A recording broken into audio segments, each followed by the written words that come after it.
Capítulo 2. La unción y el carácter. Dios desea un balance entre lo que es el carácter, el carisma, el fruto y el poder. Sin embargo, hay líderes que le dan demasiado énfasis al carisma y poco al carácter. Mas lo que sostiene el carisma es el carácter. Más adelante, en este capítulo, ampliaremos conceptos de lo que es carisma y carácter. Por el momento, vamos a definir ambos puntos de la siguiente manera. ¿Qué es carisma? Es el conjunto de habilidades, dones dados por Dios, y por los cuales no tuvimos que hacer nada para recibirlos. ¿Qué es el carácter? Es lo que somos internamente, es lo que pensamos y hacemos cuando estamos solos. Además, es la manera de reaccionar cuando estamos bajo presión, tanto en público como en privado. La actitud que tenemos cuando nos maldicen y nos critican. Sin lugar a dudas, el fundamento de un líder es su carácter, y sobre esta base es donde se edifica un ministerio, y la edificación misma es su carisma. Si el ministro está fundamentado, podrá levantar un ministerio fuerte, o si por el contrario es de carácter débil, será un ministerio vulnerable a la tentación y a las circunstancias. Una persona con un mal carácter puede destruir en un segundo lo que le ha tomado años edificar. Con un mal carácter se puede herir a otros y con un mal testimonio se puede manchar el evangelio, causar grandes conflictos en las iglesias, tener matrimonios en conflicto entre otros. Los individuos con un mal carácter mienten y hacen todo tipo de cosas que desagradan a Dios. Un buen ejemplo es el de un pastor que lleva a su congregación una persona que canta maravilloso y toca el piano de una manera espectacular. Pero es un individuo que vive una doble vida. En su casa, es un mal padre y un mal esposo. Tiene una personalidad explosiva, maltrata a sus hijos verbalmente y no tiene vida devocional con Dios. Sin embargo, tiene una voz privilegiada y toca el piano perfectamente. El ministerio de este individuo está basado en dones, talentos y carisma, mas no en el carácter. El resultado de esto es que puede caer en cualquier momento. ¿Qué hacemos con esta persona? Esta persona necesita que su carácter sea formado. Para ello, Dios ha puesto hombres y mujeres para desarrollarlo. Pero a cada uno de nosotros fue dada la gracia conforme a la medida del don de Cristo, por lo cual dice, subiendo a lo alto, llevó cautiva la cautividad, y dio dones a los hombres. Y eso que subió, ¿qué es? Sino que también había descendido primero a las partes más bajas de la tierra. El que descendió es el mismo que también subió por encima de todos los cielos para llevarlo todo. Y él mismo constituyó a unos apóstoles, a otros profetas, a otros evangelistas, a otros pastores y maestros. Efesios 4 del 7 al 11. Personas como él necesitan de un mentor que los tome de la mano, los guíe, los corrija, que los ame y que los ayude a madurar su carácter. Cuando nosotros como pastores deseamos poner a alguien en liderazgo, siempre debemos preguntarnos si esa persona tiene el carácter como el de Cristo, si es el mismo en público y en privado. Esta es solamente una de las razones por las cuales es muy importante conocer la diferencia entre carisma y carácter. Entonces, carisma es el talento y la habilidad dada por Dios cuando somos llamados a servirle, y para lo cual no tuvimos que hacer nada para ganarlo. ¿Cómo la recibimos? Por su gracia. No toma mucho tiempo para desarrollarla. Como pastor, yo no tuve que hacer nada para hacer la habilidad de predicar. Predicar para mí fue un don que Dios me impartió cuando me llamó. Yo no tuve que pagar un precio por esto. ¿Qué es carácter? Como mencionamos anteriormente, el carácter es lo interior de una persona y es demostrado en sus acciones, principalmente cuando está bajo presión. Lo podemos definir como la suma total de sus características positivas y negativas que salen a la superficie en su diario caminar. El verdadero carácter de una persona se revela cuando las circunstancias, las personas y los problemas traen presión a su vida. Tomemos como ejemplo a una mujer que se enamoró de un hombre. Cuando estaban de novios, él era muy dulce, amable y cortés. Pero cuando se casaron, empezaron a tener roces. Cuando vino la presión, él explotó en ira, hablaba malas palabras, entre otras cosas. Este es el carácter real de aquel hombre desde el principio, pero que vino a relucir cuando los conflictos sucedieron con su esposa. El carácter de una persona sale a la superficie cuando la presión de la vida está sobre él. El carácter de una persona se manifiesta de estas 7 maneras. En el pensamiento. Es cuando un individuo frecuentemente tiene malos pensamientos y medita en ellos. La palabra dice que, de la manera en que el hombre piensa en su corazón, así es él. Porque cuál es su pensamiento en su corazón, tal es él. Proverbios capítulo 23, verso 7. En los valores. Los valores los podemos definir como algo que hacemos de forma constante y está basado en los principios de la palabra. Es actuar de acuerdo a nuestras creencias y a lo que somos interiormente. En las motivaciones. Lo que nos motiva a ejecutar lo que hacemos. Nace del carácter. Si la motivación es incorrecta, refleja quiénes somos por dentro. Las actitudes. Estas nacen del carácter, tanto las positivas como las negativas. Una actitud negativa o positiva es contagiosa. Debemos observar nuestra actitud hacia la vida. Los sentimientos. Los sentimientos expresamos a través de nuestro carácter. Algunas veces tenemos malos sentimientos hacia otros. Las acciones. El carácter se refleja por nuestras acciones hacia Dios y hacia los demás. A diferencia del carisma, que es un regalo de Dios y nada tenemos que hacer para desarrollarlo, el carácter no es instantáneo. Para tener un buen carácter, tenemos que morir a nuestro ego, a nuestra imagen, a nuestros sueños, a nuestros propios deseos, crucificar la carne y moldear la imagen de Cristo. Tenemos que desarrollarlo a la imagen de Dios. Él desea cambiar y formar nuestro carácter. En el curso de mi propio ministerio, he aprendido que Dios nos usa solo en la medida en que nuestro carácter se va perfeccionando. Porque de no ser así, los dones y las habilidades que hemos recibido vendrán a ser nuestra propia destrucción. El carisma es dado, pero el carácter es desarrollado. ¿Cómo se desarrolla el carácter de Dios en nosotros? Con los tratos de Dios. Estos son instrumentos diseñados por Dios para desarrollar nuestro carácter. Algunas veces, Dios tiene que lidiar con nosotros de una manera fuerte, trayendo un trato para cambiar nuestra vida. Estas están diseñadas para pulir, desarrollar y mejorar nuestro carácter. ¿Cuáles son algunas de las cualidades más importantes del carácter para incrementar y fluir en la unción del Espíritu Santo? Para tener un ministerio con buen fundamento, existen virtudes que deben ser parte de nuestro carácter y de nuestra vida. A continuación vamos a estudiar cada una de ellas. La integridad. Cuando decimos que alguien es íntegro, nos referimos a uno que no tiene mancha moral, uno que no tiene motivaciones impuras, alguien que no tiene corrupción, sino que es puro, completo, unificado en espíritu, alma y cuerpo. Presentándote tú en todo como ejemplo en buenas obras, en la enseñanza mostrando integridad y seriedad. Tito capítulo 2, verso 7. La integridad debe ser parte de la vida de todo creyente que desea moverse en la unción. El Señor no usa ni derrama su unción en personas cuyas motivaciones y propósitos sean para engrandecer al hombre, al ministerio o la organización. Un hombre íntegro es siempre el mismo, no importa dónde esté, con su familia, en la iglesia, en el trabajo, en público y en privado. No tiene miedo de mostrar sus debilidades y faltas, porque no vive por apariencias, sino que es transparente y maduro. Las personas íntegras cumplen su palabra todo el tiempo. Alegraos, oh justos, en Jehová, en los íntegros es hermosa la alabanza. Salmo 33, verso 1. La integridad de los rectos los encaminará, pero destruirá a los pecadores la perversidad de ellos. Proverbios capítulo 11, verso 3. La humildad es reconocer que todo lo que somos y tenemos viene de Dios. Es saber quiénes somos en Cristo, sin jactarnos o deprimirnos.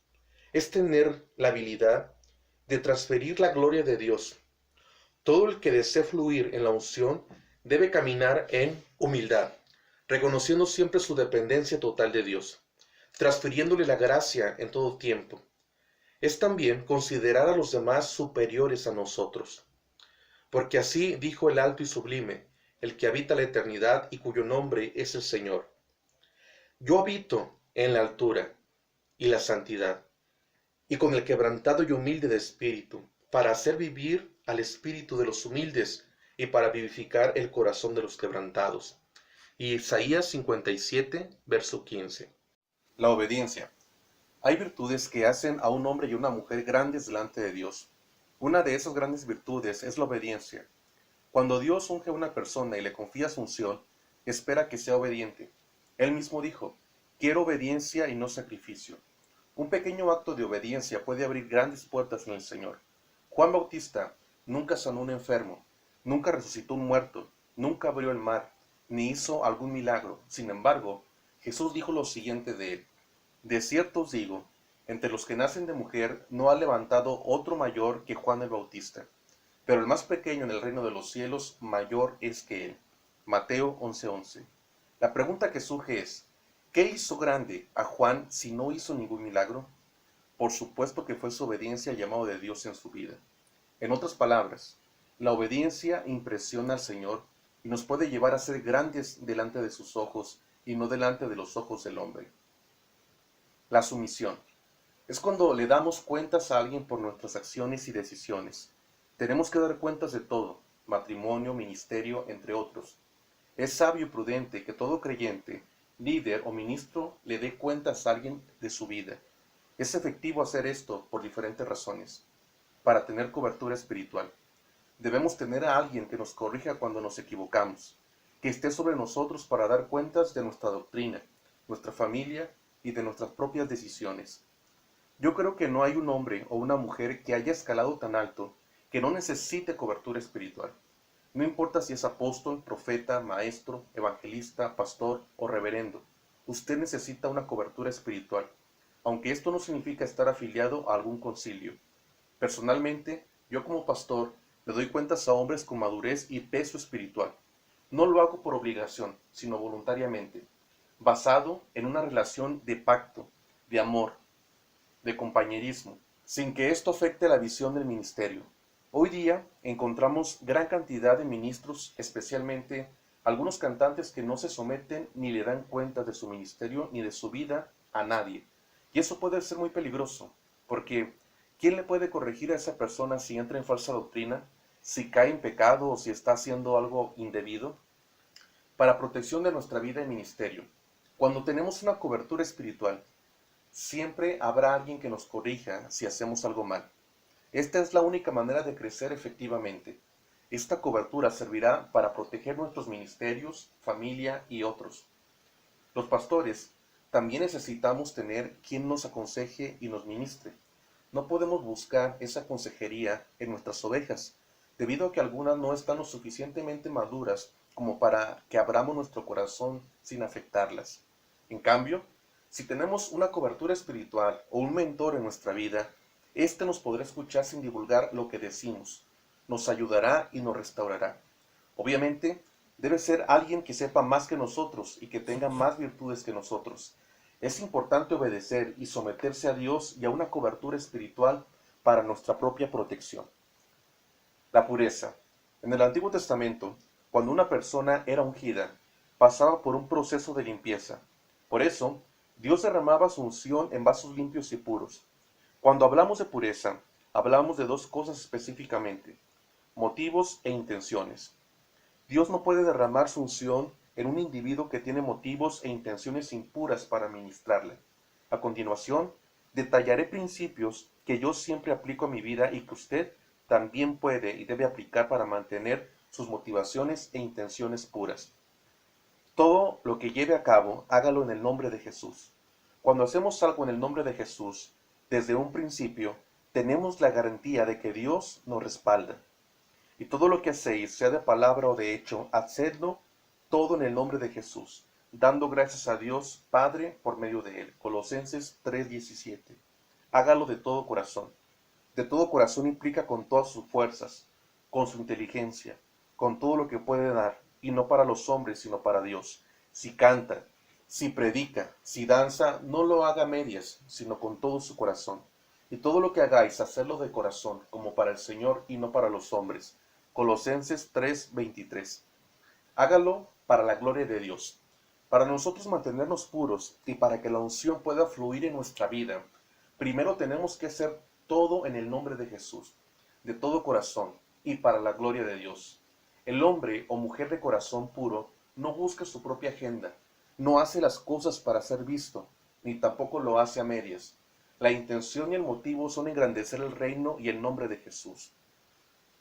La compasión significa sentir el dolor de otro, ser tocado en las entrañas por la necesidad de otro, sentir lo mismo que otro siente. Entre más compasión tenemos por el perdido, por el enfermo, el que está en pecado, mayor es la unción en nuestra vida. La unción es dada a aquellos hombres y mujeres que andan y caminan en compasión. Entre más sentimos el dolor del pueblo, mayor unción veremos manifestada en nuestra vida. Hay personas que quieren la unción de sanidad, pero no la reciben porque no tienen compasión por los enfermos. Esta es una de las razones por las cuales la unción no puede fluir en sus vidas. La mayor parte de los milagros que Jesús hizo fue porque tuvo compasión de la gente. Y saliendo Jesús vio una gran multitud, y tuvo compasión de ellos, y sanó a los que de ellos estaban enfermos. Mateo 14:14. El denuedo.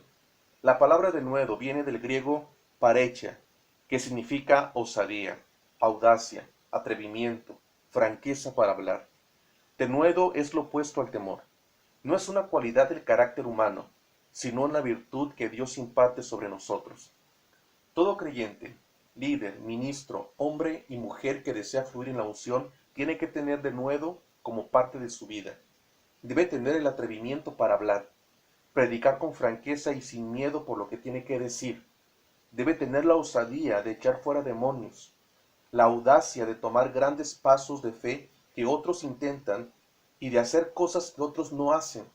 Algunas veces Dios pedirá cosas que son ilógicas y tontas a la mente humana, pero si hay denuedo en nuestra vida, nos atreveremos a actuar.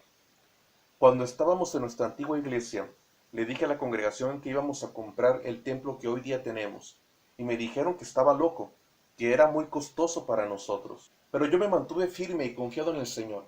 Al cabo de un año ya habíamos comprado el templo con un costo de $3 millones. A pesar de que no teníamos dinero, el Señor proveyó para comprarlo. En las cruzadas de milagros, algunas veces Dios me ha pedido que haga cosas por los enfermos que no tienen sentido, pero el denuedo de mi vida me lleva a hacerlo.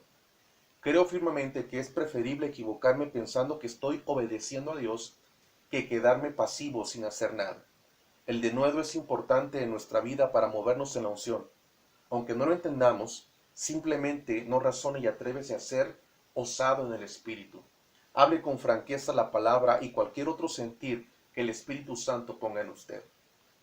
La unidad significa ser todos de una sola mente y compartir un solo propósito. Hay ciertas cosas que abren los cielos para que la unción se derrame. La unción, la oración, el diezmo y la ofrenda. Mirad cuán bueno y cuán delicioso es habitar los hermanos juntos en armonía. Es como el buen óleo sobre la cabeza, el cual desciende sobre la barba de Aarón y baja hasta el borde de sus vestiduras. Salmo 133, verso 1 y 2. ¿Cómo aplicamos esto a nuestra vida? Toda persona que ame la unidad del cuerpo de Cristo en la iglesia y en la familia siempre tendrá mayor unción sobre su vida. Lo contrario de un espíritu de unidad es tener un espíritu de división. Dios considera la división como una de las cosas que odia y abomina. Sin embargo, Dios ama a todo el que busca y desea la unidad. La unidad trae una multiplicación de poder y de unción.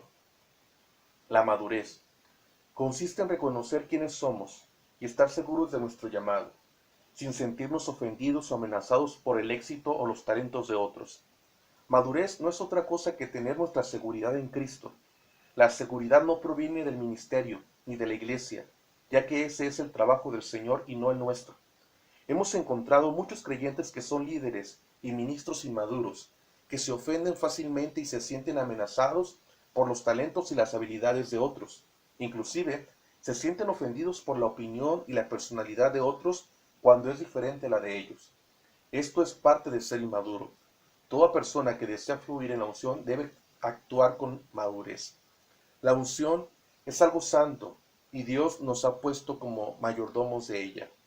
Una de las razones por las cuales podemos perder la unción es si abusamos de ella. Algunos no estamos bien delante de Dios y por el hecho de que Dios nos sigue usando, creemos que Él está agradado.